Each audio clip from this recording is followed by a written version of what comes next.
Now, while anime literally means animation or cartoon in Japan, here in the West it refers to the unique style of overly cute characters, and is marked by the fact that the eyes are bigger than that of a teenage boy who saw boobs for the first time. While in America people try to make the characters look as ugly as possible, in Japan they try to push the limits by making their characters look as young as possible without crossing any illegal boundaries.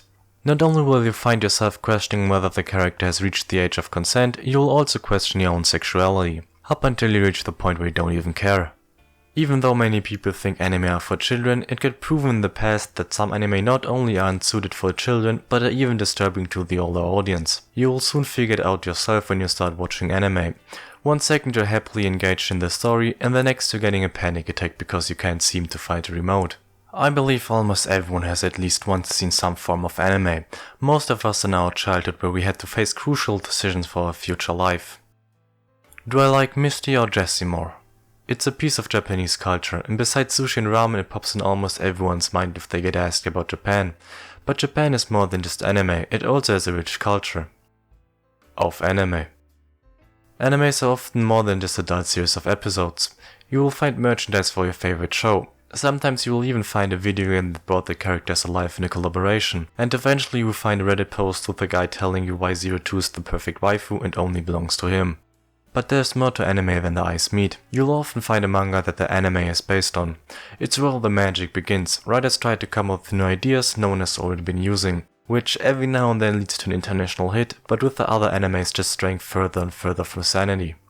After the script has been sent to the studio, employees start to do the visuals, which most of the time are hand-drawn or CGI created.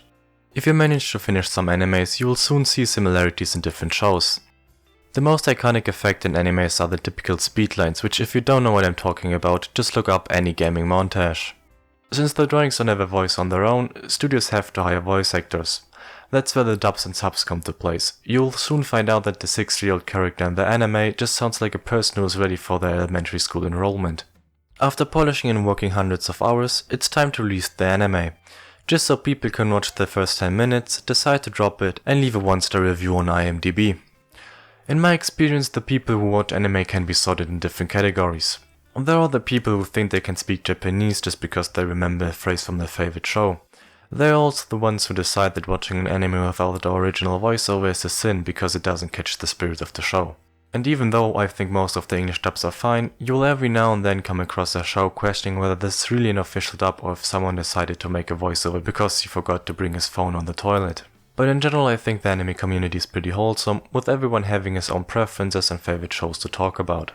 Nearly everyone starts off being a normal person who doesn't really seem to care about anime, until a friend asks you whether you have watched his favorite anime show for the 20th time.